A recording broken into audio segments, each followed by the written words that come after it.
Bem-vindos à semana 7 do curso de Instrumentação do Departamento de Engenharia Mecânica da Universidade Federal do Triângulo Mineiro. Nesta semana, o nosso tema são sensores.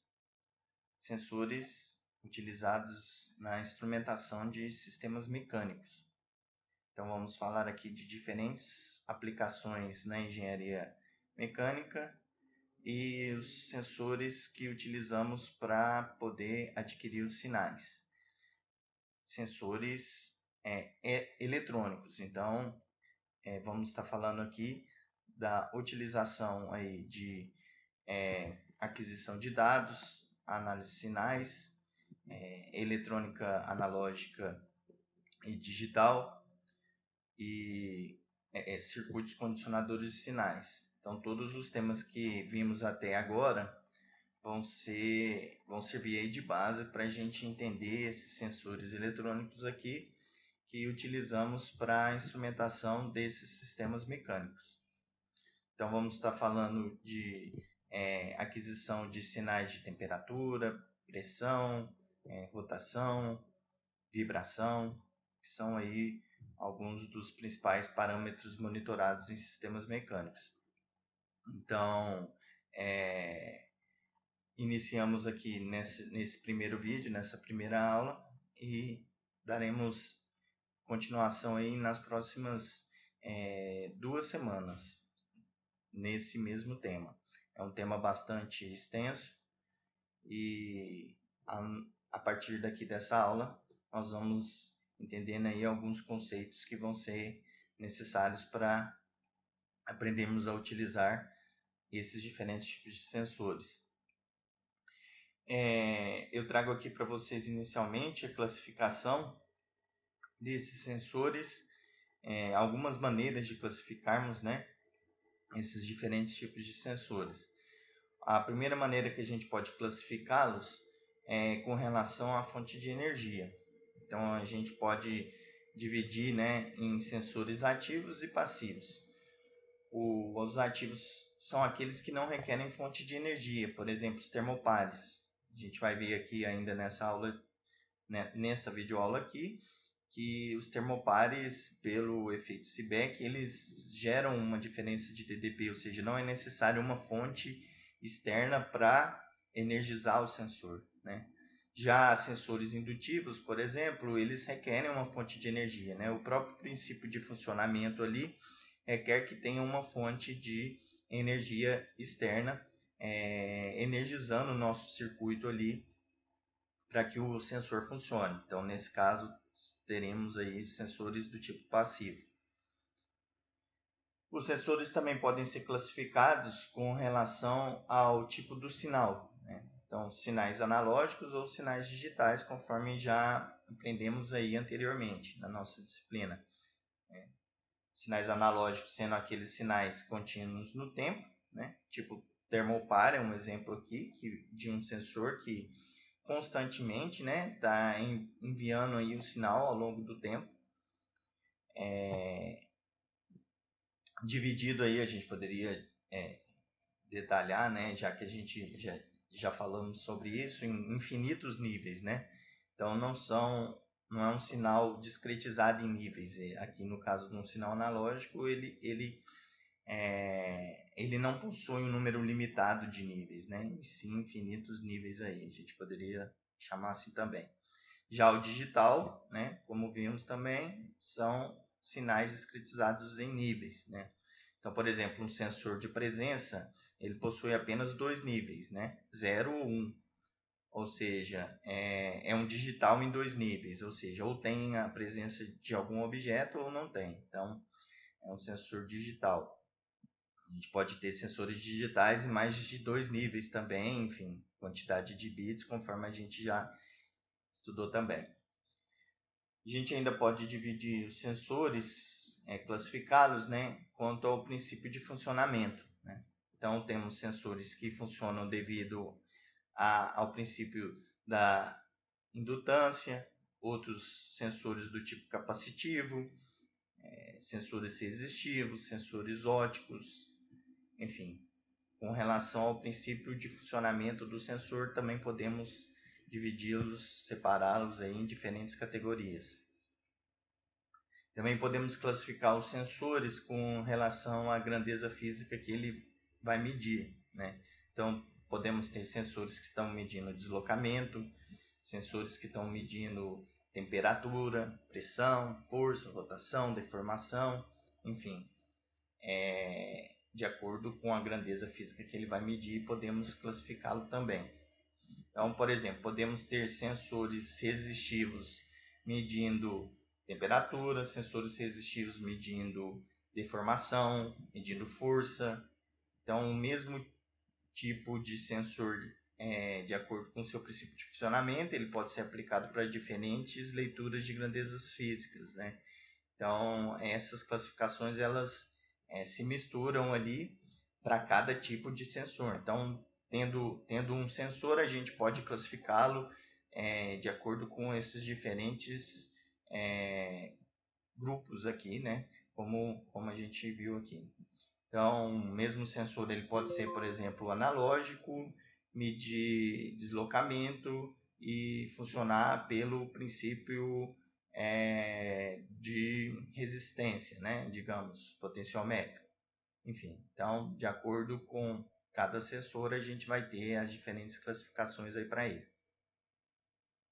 O primeiro tipo de sensor que a gente vai ver aqui são os termopares, né? Termopares são sensores, como o próprio nome já indica, né? Utilizados para medir temperatura. Tá? Termopares são sensores que funcionam pelo efeito Seebeck. Né?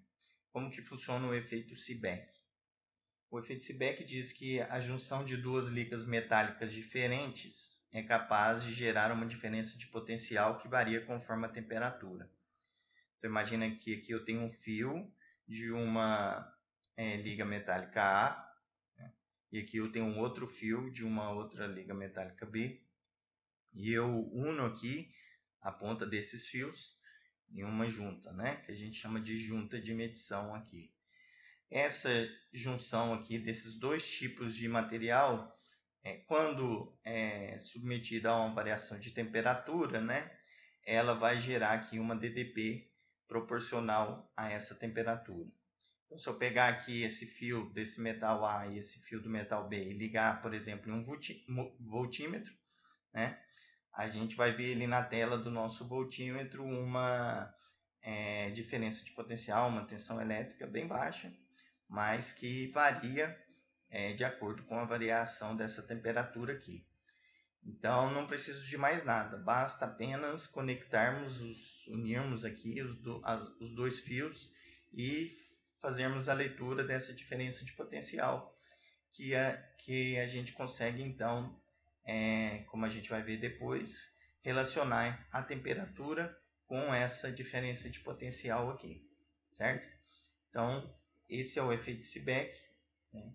Princípio de funcionamento, no caso, então, é o efeito Seebeck, e utilizado aí então nos termopares para medir temperatura. Existem diferentes tipos de termopares, né? Então, de acordo com os materiais dessas ligas metálicas, né, a gente tem o tipo do termopar e, consequentemente, a faixa de temperatura que a gente pode utilizá-lo. Então, por exemplo, termopar do tipo E é um termopar que um dos fios é da liga Cromel e o outro fio da liga Constantan. Então, eu tenho dois fios aqui conectados, formando um termopar do tipo E, que eu posso utilizar aí para fazer leituras de temperaturas de 0 a 880 graus Celsius, certo? Ferro e Constantan, então digamos que um fio é de ferro, o outro é de Constantan, nós vamos ter aqui um termopar do tipo J. Tá? O termopar do tipo J ele pode ser utilizado aí para ler temperaturas de menos 185 graus até 870 graus, certo? Então, quanto maior aqui o range, né, a gente vai ter que ir variando o tipo da liga, né? Então, por exemplo, se eu quiser medir de menos 185 a algum valor, né, dentro desse range aqui a 1260 graus, Aí já não posso usar o termopar do tipo J, eu tenho que usar um termopar do tipo K, né? Agora, para menos 185 a 400, aí eu já posso usar um termopar do tipo T, certo? Então, o preço varia um pouco, né? Também entre cada um deles, e a faixa de medição aí de acordo com o tipo do material usado no termopar. Apenas para explicar de maneira mais detalhada, né, o que é cromel, o que é constantan, o que é alumel, né? Cromel aqui é uma liga de 10% de cromo e 90% de níquel. Constantan eu tenho cobre, tenho níquel, tenho manganês e tenho ferro, né? Nessas quantidades aqui. E alumel eu tenho níquel, manganês, alumínio e sílica. Então, diferentes tipos aqui, né, de materiais constituindo aí os diferentes tipos de termopar, ok? Porém, ao ligarmos o termopar em um equipamento de aquisição de dados, os cabos do equipamento podem ser de um outro material. Imaginem que a gente está usando ali um multímetro para fazer a leitura ali dessa DDP gerada no termopar, mas que os cabos ali, né, os fios do multímetro sejam, digamos, de outro material, digamos cobre, por exemplo. Então, o que acontece? Ao usarmos esses cabos aí para conectarmos no termopar, né, um novo termopar vai se formar na junção, né, chamada de junta de referência, que é a junta entre o fio do termopar e o fio do equipamento que eu estou utilizando aí para fazer a medição, né? Então eu tenho o termopar formado ali na junção dos dois materiais, dependendo do tipo, né, como a gente viu. Porém, ao utilizarmos um equipamento para fazermos a leitura dessa DDP gerada pelo termopar, os fios dos equipamentos na junção com os fios do termopar formam um outro termopar, que é chamado de junta de referência. E, consequentemente, gerando uma nova DDP nessa junta de referência, né?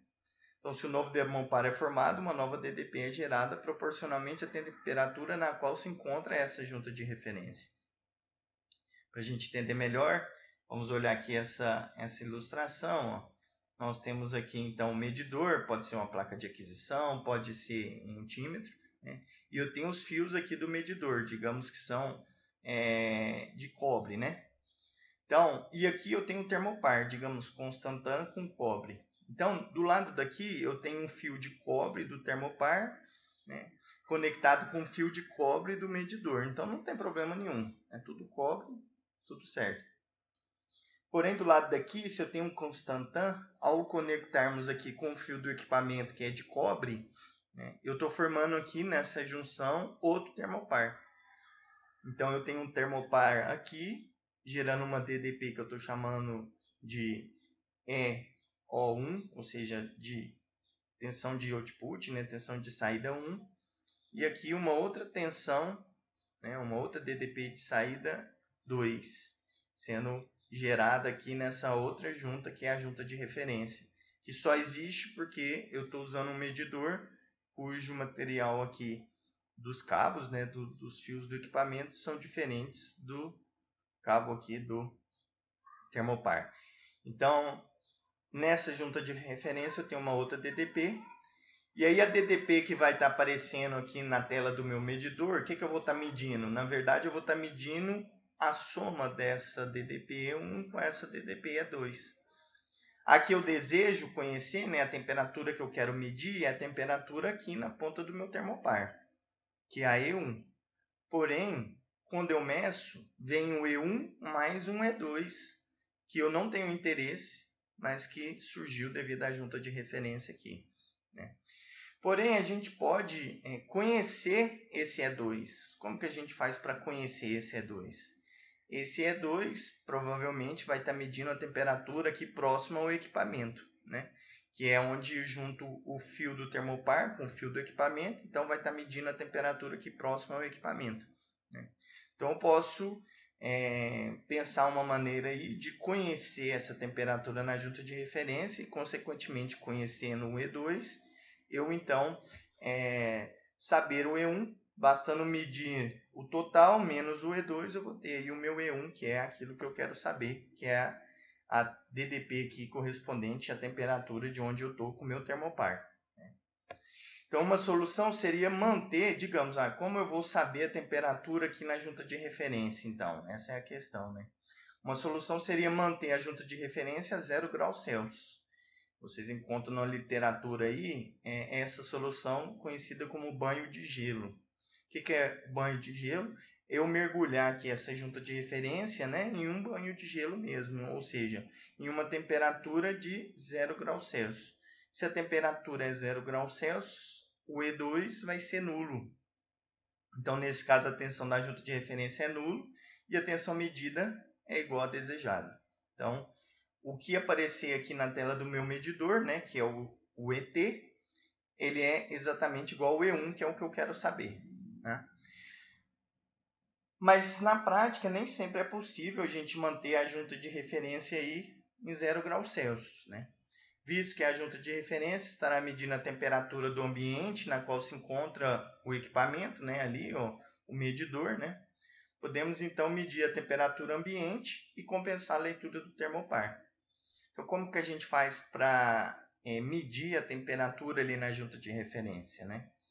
Se eu souber a temperatura na junta de referência, eu sei a DDP correspondente e, consequentemente, a gente vai compensar, então, essa DDP na junta de referência, né? Porém, eu preciso saber a temperatura ali na junta de referência. Como a junta de referência está próximo, né, ali ao equipamento, né? Ou a gente pode, então, eletronicamente, né, compensar essa DDP no equipamento de aquisição de dados. Então, eu posso compensar ali a E2, né, a DDP da junta de referência, eletronicamente no meu equipamento de aquisição de dados, visto que os equipamentos de aquisição de dados podem possuir internamente aí sensores de leitura de temperatura do ambiente, né? Então, como que isso é feito? Ali na junta de referência, que vai estar próximo ao medidor, na minha placa de aquisição, eu coloco aqui no meu medidor um outro sensor que faz a leitura da temperatura ambiente, né? Então, conhecendo a temperatura ambiente aqui de onde está o meu medidor, a gente conhece a DDP E2. Então, conhecendo o E2, eu faço o ET menos E2, que eu vou ter a minha DDP desejada e, consequentemente, a minha temperatura ali na ponta do termopar. Tá? Então, esse cálculo, essa compensação, que é fazer ET menos E2, é feito aqui internamente dentro do meu equipamento de aquisição de dados. E, para isso, a gente mede, então, a temperatura ambiente com outro sensor que vai estar aqui acoplado aqui ao meu equipamento de aquisição de dados. Tá? Então é assim que a gente faz para poder compensar aí a junta de referência. Sempre que a gente estiver utilizando o termopar, a gente precisa ter esse cuidado aí de verificar se eu tenho uma junta de referência ou não. E caso a gente tenha, a gente precisa compensar essa leitura, né, essa DDP gerada ali na junta de referência. Então, sem essa correção, não é possível utilizar termopares que possuem junta de referência em suas ligações. Então, toda vez que a gente for usar termopar, a gente precisa estar atento à compensação ali da junta de referência.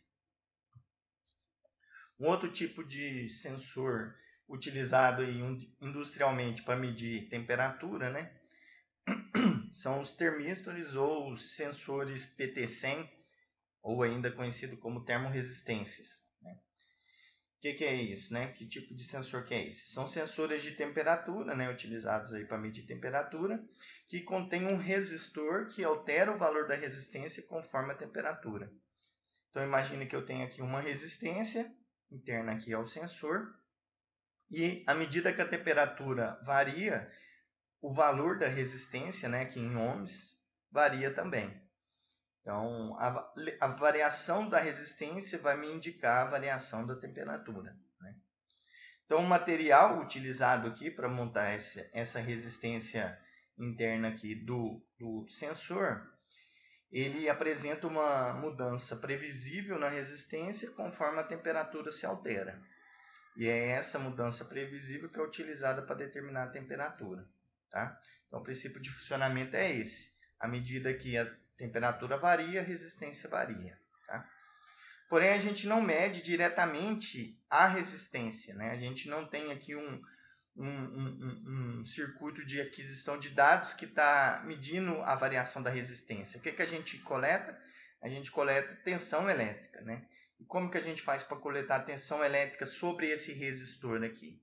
Basta ligarmos, então, esse sensor aqui a uma fonte. Né? Então, ao ligarmos o termistor a uma fonte, temos uma tensão sobre essa resistência. Né? Então, um circuito fonte-resistor apenas. Né? E a gente mede a tensão sobre essa resistência aqui, ou a corrente elétrica, tá? Para saber, então, como que essa resistência está variando. Então, ao medir a variação, principalmente aí da corrente elétrica, né, variando a resistência, a gente vai ter uma variação da corrente elétrica. Né? Então, temos aí uma variação de tensão e uma variação de corrente, no caso, que varia conforme varia a resistência elétrica do sensor. Ok? Então, medindo aí essa variação de corrente, né, sobre o resistor, que está variando em função da temperatura, está vendo que as coisas estão todas amarradas aí de acordo com a lei de Ohm e de acordo com o comportamento do sensor, que varia a sua que varia a sua resistência conforme varia a temperatura, certo? Porém, pessoal, até agora a gente tem falado apenas de grandezas elétricas, né? De medir ali a tensão elétrica, de medir ali a corrente elétrica, né? A gente falou ali no termopar que a gente vai medir a DDP gerada, né, pelo efeito Seebeck. A gente falou ali no resistor que a gente vai medir a corrente elétrica sobre o resistor, né? Enfim. Então a gente está medindo grandezas elétricas, né? Porém, o que a gente quer saber é temperatura, tá? Então, como assim? Eu estou medindo grandezas elétricas e quero saber temperatura. Como que eu vou relacionar uma coisa com a outra? Para relacionar uma grandeza com a outra, a gente precisa de entender um pouquinho sobre o que é calibração de sensores. Tá? Então, observamos que os sensores elétricos eles variam a tensão, a corrente do sinal de saída, mediante a variação da grandeza física que estamos medindo. Né? Até agora foi temperatura, mas o mesmo se aplica aí a sensores que medem posição, velocidade, etc. Instrumentação, adquirimos esse sinal elétrico utilizando circuitos condicionadores de sinais, conversores AD, como a gente já aprendeu aí anteriormente na matéria. Tá? Então, a gente vai estar condicionando o sinal elétrico, né, de tensão, de corrente elétrica ali, para poder estar adquirindo a variação dessa corrente ou dessa tensão elétrica. E após analisarmos o sinal, nós vamos tentar extrair então as informações de interesse vinda do sensor, que é o quê? Nesse caso, o que a gente viu até agora é a temperatura. Mas como eu disse, o mesmo vai se aplicar aí a posição, velocidade e tudo mais. No entanto, temos um sinal elétrico amostrado ao longo do tempo, ou seja, medimos a voltagem, a amperagem aí do sinal, né, que é a amplitude aí dos sinais elétricos. Porém, nosso objetivo é conhecer a amplitude não do sinal elétrico, né? E sim a amplitude da grandeza física que eu quero medir. Por exemplo, eu quero saber quantos graus Celsius, quantos RPM, quantos metros, quantos quilos, enfim. Eu uso um sensor para mensurar as grandezas elétricas e não para mensurar grandezas físicas aqui, né? Celsius, RPM, e não para mensurar grandezas elétricas como volts e ampere, tá? Então, como converter uma grandeza elétrica, volt e ampere, em uma grandeza de interesse, Celsius, RPM, metros, quilogramas? Isso é respondido, então, a partir da calibração dos sensores. Tá? Então, o procedimento utilizado para relacionarmos a grandeza elétrica com a grandeza física de interesse é chamado de calibração dos sensores. Então, o que eu estou adquirindo? Estou adquirindo um sinal elétrico, volts, ampere. A partir do processo de calibração, o que eu vou ter? Eu vou ter a amplitude do sinal em quilos, ou em graus, Celsius, ou em metros, enfim, a grandeza de interesse aí que eu estou querendo medir. Tá? todo tipo de sensor, qualquer sensor, tá?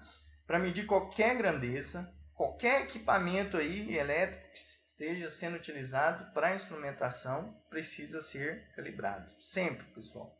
Não há nenhuma exceção. Todos os equipamentos, todos os sensores precisam ser calibrados. Isso precisa ser feito periodicamente, conforme normas específicas de cada um dos equipamentos.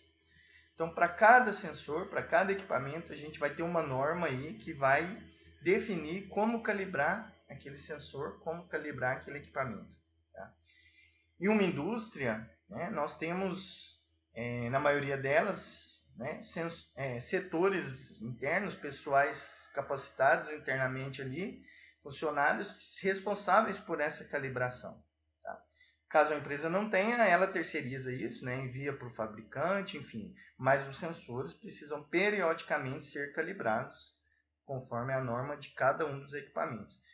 Então, para cada equipamento, para cada sensor, existe um procedimento, né, a ser repetido aí periodicamente para ter certeza que o sensor está mensurando corretamente, né, e para ter certeza que essa leitura de volts e ampere, consequentemente, né, corretamente está representando aí o valor da grandeza física que eu quero medir.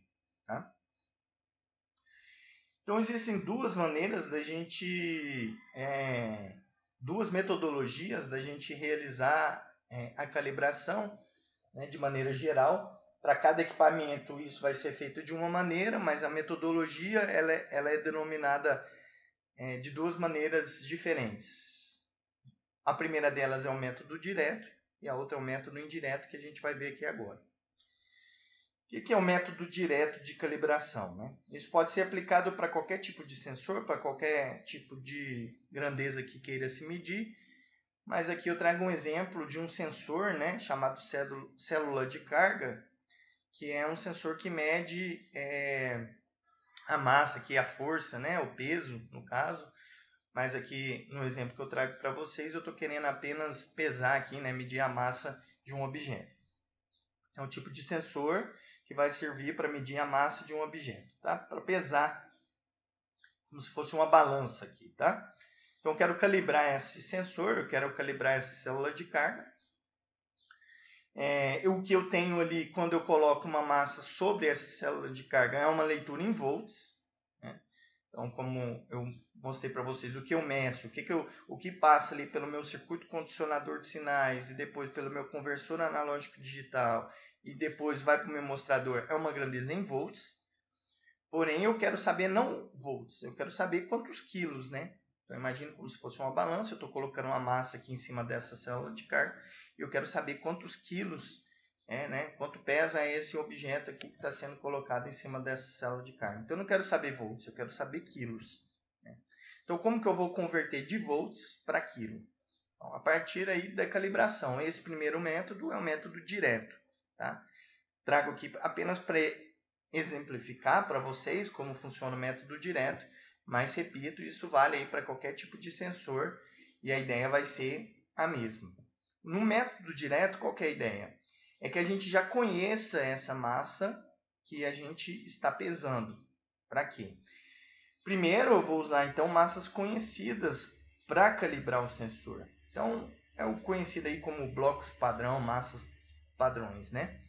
Então eu coloco aqui um bloco padrão, cuja massa é conhecida, sobre essa célula de carga, diferentes blocos, diferentes massas conhecidas, e para cada valor de massa eu vou medir o valor em volts que o meu sensor aqui está mensurando ali aquela massa. Então sai ali no meu fio, passa pelo meu condicionador de sinais, passa pelo meu conversor AD, e eu tenho ali na tela do meu mostrador um valor em volts para cada uma das massas que eu coloco sobre a minha célula de carga. Então, coloquei uma massa, fui lá ver quantos volts deu, venho aqui no meu gráfico, marco meu primeiro pontinho. Olha, quando eu coloquei uma massa M1, me deu uma leitura em volts V1.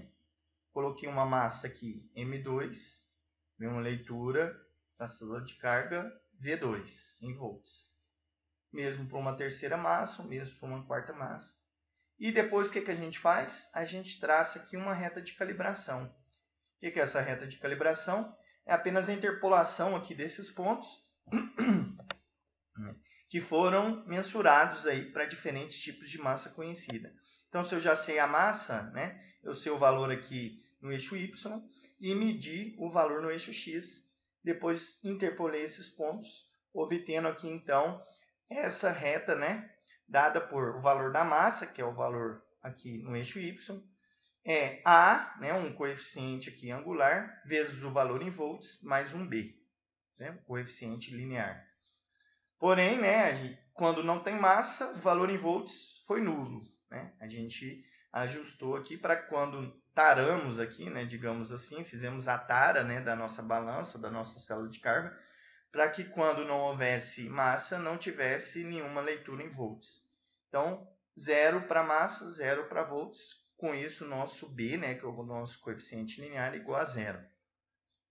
Então, sendo A e B os coeficientes de reta da calibração, e sendo B igual a 0, né, quando a massa é nula, o leitura em volts é nulo, então B é igual a 0. Então, chamamos A, né, que é o coeficiente aqui angular, de sensibilidade ou fator de calibração do sensor, né, que é obtido aí pela interpolação desses dados experimentais aqui. Ok? Então, é assim que a gente faz para converter volts em massa. A gente coloca massas conhecidas, faz a leitura em volts, traça a reta de calibração e a sensibilidade aí, ou fator de calibração, é esse coeficiente angular A, certo? Esse é um método direto que a gente pode usar aí para, digamos, para temperatura também. Imagine que eu tenho uma fonte de calor com uma temperatura conhecida e eu uso aqui um termopar. Então, o termopar vai estar dando a minha leitura, né, pelo efeito Seebeck, eu estou gerando uma DDP. Então, para cada temperatura, né, gerada, variada aqui, alterada pela nossa fonte de calor, digamos, mas que seja uma temperatura conhecida, para cada temperatura conhecida, eu tenho uma leitura em volts do meu termopar, eu traço a reta de calibração e assim eu relaciono DDP do termopar com a temperatura medida. Então, é assim que a gente faz para calibrar um termopar. E para qualquer outro tipo de sensor. Né? O método direto é aquele método no qual a grandeza que eu estou medindo ela é conhecida. Tá? Porém, você pode me falar, mas e se eu não souber essa massa? Né? Se eu não souber a temperatura que eu estou utilizando para calibrar o meu termopar? Então, a gente pode usar o método indireto. Né? O que é o método indireto? Se eu não conheço a massa, né, se a massa é desconhecida, primeiro eu preciso pôr ela numa balança já calibrada, ou seja, numa balança que já me forneça o valor dessa massa. E aí, a partir daí, eu conheço o valor da massa. Então, resumindo aqui, se eu não conheço a massa, eu peso ela antes em uma outra balança já calibrada. E aí, eu vou conhecer essa massa. E aí, a partir do momento que eu conheço essa massa, eu uso a mesma massa aqui na célula de carga a ser calibrada, faço a leitura em volts e depois traço a reta de calibração. Então, o método direto eu já conheço a massa. O método indireto, primeiro eu peso a massa em uma outra balança já calibrada e a partir do momento que eu conheço a massa, aí sim eu coloco ela na célula de carga e aí eu traço a minha reta de calibração. Tá? O procedimento é o mesmo, eu vou interpolar os pontos, vou ter aqui um coeficiente linear e um angular. No caso, o coeficiente linear é nulo, porque quando não tem massa não tem leitura em volts. Tá? A única diferença é que a massa também é desconhecida nesse caso. E, portanto, primeiro eu preciso quantificá-la utilizando uma balança já calibrada. Tá? Após essa etapa, a massa então passa a ser conhecida, então obtém-se a reta de calibração. Então, basicamente, é as duas maneiras que a gente tem aí de calibrar sensores. Relacionar volts com a grandeza de interesse. Tá? Então, no caso da temperatura, digamos que eu não conheço a temperatura e estou usando um termopar ali para calibrar. Então, eu vou ter que comparar o termopar com a leitura de um outro sensor de temperatura já calibrado. Ok? Então, eu uso um outro sensor, meço a temperatura, meço o valor em volts com o termopar e comparo o valor em volts do termopar com a temperatura medida por esse outro sensor. E aí sim traço a reta de calibração que vai relacionar volts do termopar com a temperatura medida por esse outro sensor. E aí a partir daí, com a minha reta de calibração, toda vez que a gente lê o valor em volts, basta multiplicar pela sensibilidade, né, A, ou fator de calibração A, que é o nome que a gente dá para o coeficiente angular, que a gente vai ter o valor da grandeza física de interesse. Então, a gente sempre mede volts. Sempre a nossa eletrônica, o nosso conversor analógico digital, vai estar trabalhando com sinais elétricos, né? Amostrando os sinais elétricos do domínio do tempo. Então, na tela do meu computador sempre vai ter volts. Na tela do meu osciloscópio, do meu multímetro. Basta eu pegar esse valor, então, de amplitude, multiplicar pela minha sensibilidade, que eu vou ter o valor da minha grandeza física de interesse. É assim que a gente faz para calibrar os sensores. No caso dos termopares, então a gente já tem essas curvas de calibração definidas, né? Já que cada tipo de termopar é definido por um tipo de material, então os fabricantes já levantaram essas curvas para a gente. Tá? Não precisa da gente refazer o teste, visto que isso é tabelado. Tá? Então, para cada tipo de termopar, a gente tem uma curva de calibração, uma reta de calibração. Certo? Então, por exemplo, se é um termopar do tipo K, que é o termopar que a gente vai utilizar na nossa próxima aula aí, na nossa aula prática, o termopar do tipo K tem essa curva de calibração aqui, ó. Aqui no caso, relacionando milivolts com graus Celsius, né? Então, ao relacionar milivolts com graus Celsius, a partir dessa reta de calibração, se eu faço a leitura em volts, né, eu posso, então, utilizando aí a minha sensibilidade, converter esse valor em graus Celsius ou vice-versa, tá? Tendo a minha reta que descreve aqui o comportamento do termopar, eu posso fazer a conversão de milivolts para graus Celsius ou vice-versa, tá? Então, no caso do termopares, temos essa curva de calibração tabelada em função do tipo do termopar. Então, para cada tipo de termopar, basta olharmos aqui na tabelinha, tá? Que a gente converte aí de volts para a grandeza de interesse, que no caso é graus Celsius. Ok, pessoal? Então, com isso, a gente encerra esse primeiro vídeo aqui, né, de introdução dos sensores. Falamos um pouquinho sobre termopares e termístoros e falamos também sobre calibração de sensores. Na nossa aula prática, a gente vai ver então aí como adquirir um sinal de um termopar, tá? E também de um sensor de umidade e temperatura com um Arduino. Faremos aqui são de 2 sensores aí na nossa videoaula prática, tá? Então nos vemos neste próximo vídeo. Até mais. Obrigado.